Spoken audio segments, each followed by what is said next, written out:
Oh no, he's at it again. He's reviewing another Android device. That's right, but today it's not any Android device, it's the most premium and expensive device that I've seen on the channel yet. So come on, join me for the next few minutes as I explore this device and why people are actually buying it.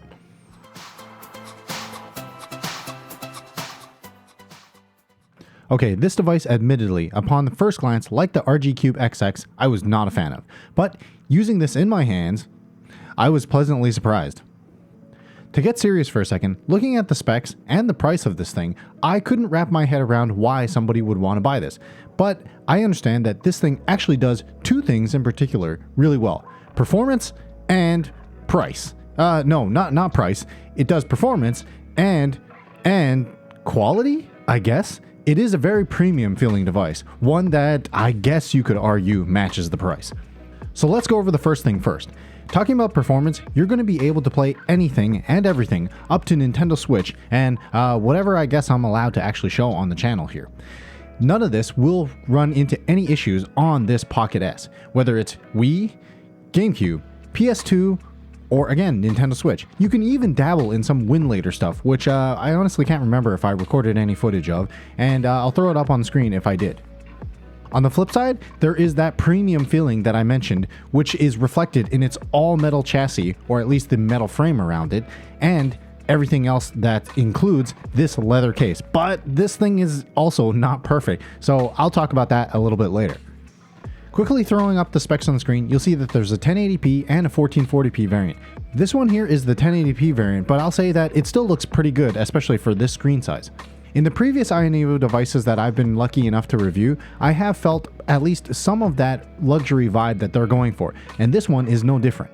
But for me, the primary claim to fame for this is actually ayaspace. Despite it having an Android operating system, ayaspace on this works really well, and you don't have to faff around if you want some on-screen metrics. I understand that that is a niche case, but this is also a niche product, at least in my opinion. Because I mean, don't you guys have phones?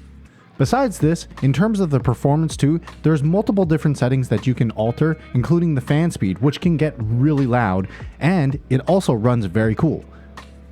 As I turn into the ergonomics section, this is also where I'm going to run into some questions for this device, or at least some things that I didn't like, and that is 100% the ergonomics. This thing is basically flat, like a phone, and so if you're holding it like a controller, as you normally would, it's just not comfortable.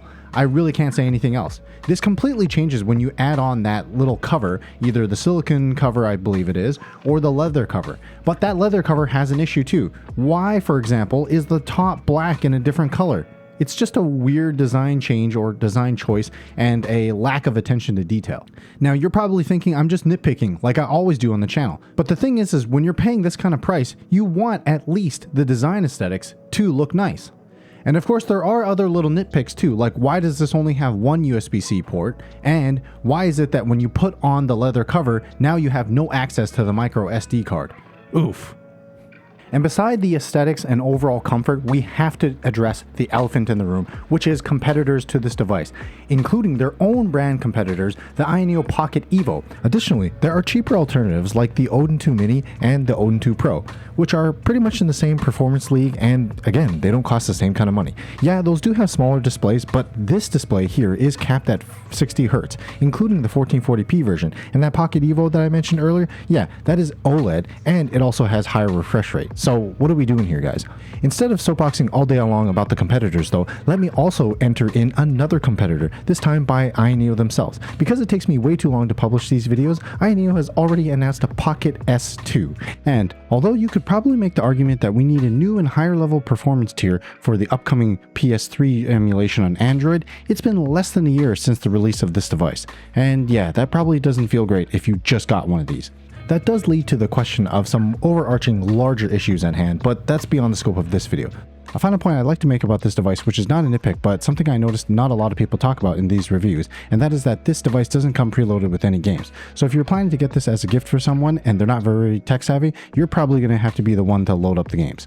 So in the end, who is the Ayaneo Pocket S for? You know, I had to think long about this answer because I do like this device despite having expected zero from it. And despite the obvious pain point, which is the price, eventually that will come down. Now, there are other little nitpicks that I mentioned earlier, like the subpar ergonomics and the inaccessibility of the micro SD card. I think fundamentally though, this is a functional device if you're looking to do things up to Switch emulation. So I think for me, ultimately, it really boils down to whether you value the value proposition for this Ayaneo Pocket S. And that's likely to be the same conclusion for the Ayaneo Pocket S2 unless they make some drastic changes.